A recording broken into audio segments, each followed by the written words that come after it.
You are 7, and you are crying, and your father is not looking at you. The horse is already loaded. You are going to live in another man's castle, and you will not come home for years. This is not punishment. This is the best thing he will ever do for you. You share a room with 6 other boys. One of them is called Robert. He is 8, he is faster than you, and for the next 14 years, he will be the person you measure yourself against. You carry water, you clean, you serve at table, standing silent against the wall while powerful men talk, and you learn how they speak to each other, who lowers their voice for who, when to disappear. Nobody tells you that you are being taught. You just are. In the yard there is a wooden post. You hit it. Your hands blister, then split, then harden into something that stops feeling. You hit it every day for 7 years, until the swing is not a decision anymore. It is just what your arm does. At 14, you are given to a knight, and everything gets heavier. His warhorse is worth more than your father's house, and it is now your problem.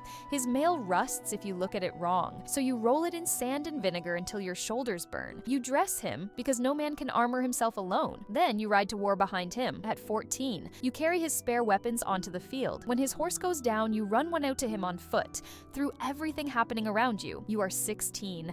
Robert is 17 and 3 feet to your left. Some of the boys from that room do not come back. Nobody writes their names anywhere. You are 21 when Robert is knighted. You watch it. You are happy for him mostly. Nobody calls your name, not because you were slower. You stopped being slower years ago because a knight needs a warhorse, a full harness, weapons, a servant, and the money to keep all of it alive. And together that costs what your family earns in years. Robert's father could pay, yours could not. So you are 21, you have survived a war, your hands are ruined, and you are still a squire, and you will be one for the rest of your life.